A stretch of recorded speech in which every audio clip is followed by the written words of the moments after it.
Thank you, Peter. After a warm, dry start to the new year, farmers with winter crops may be wondering what's going on. In this week's Agriculture Report, Peter Quinlan gives us an update on the wacky weather and tells us how it's affecting grain prices. 2012 kicked off with warm, dry weather. In January, most regions across the prairies saw temperatures 3 to 6 degrees above average and less than 40% of their usual snowfall. It has been a very dry winter. I think for producers who've not only winter wheat, but certainly alfalfa and crops would be a little bit at risk of some winter kill.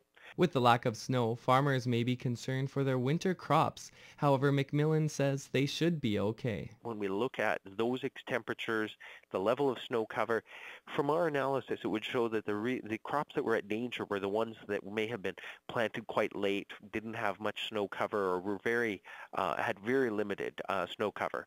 Most crops look like they should have been fine. This warm, dry weather isn't what people were expecting. This really goes against some of the expectations as we're going into this winter, that we would have colder than normal temperatures and above normal precip, because that's what you'd normally get under a traditional La Nina. But weather isn't influenced by only one source. So while this year is still considered a La Nina year, with cool waters being brought up from the depths of the South Pacific, its effect here at home is unusual because of the strengthening of a process known as the North Atlantic oscillation, which describes the fluctuating air pressure near Iceland.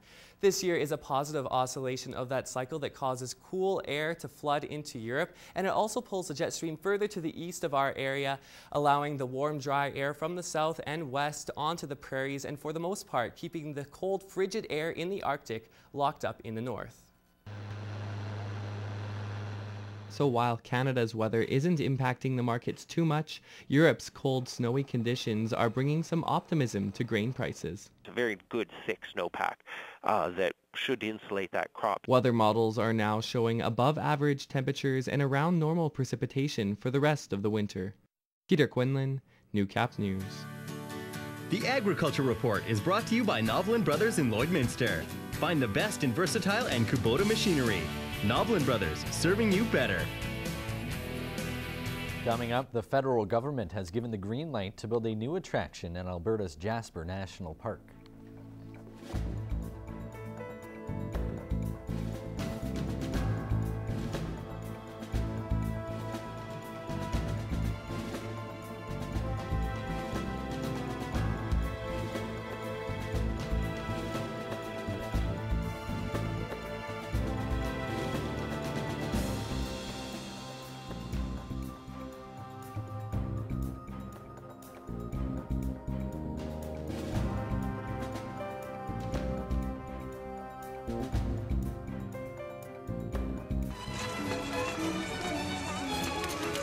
The Ag and Commodity Prices are brought to you by City Center Auto Body. Look, Mom. At City Center Auto Body, they can fix anything.